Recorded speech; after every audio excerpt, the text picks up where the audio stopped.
I had a professor. They didn't have any children.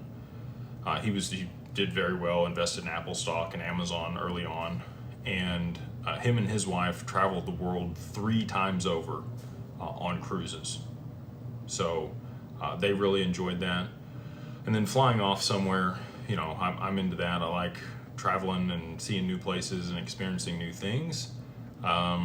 I like going outside the US and just getting different perspective on stuff. When we were in Orlando last week, people were talking about, the portion size in Europe versus what it is here in the US. They were talking about, warm running water and AC units and all these other things that I don't know. I don't want to say I take for granted. I feel very blessed and I try to be grateful for everything that I have in my life. But like, just to see the technological advancements that we're kind of used to having here that aren't prevalent throughout the rest of the world, it just gives you perspective, which I think is really valuable. If you've grown up here and you haven't been anywhere else in the world, in order to be able to see the differences in culture and the amenities that certain portions of the world have versus others, there are a lot of problems with the U.S. just like any other country, but I would say the standard of living here is really, really good in comparison to some of the other places globally. Now, there are others that I would say are a step above the US,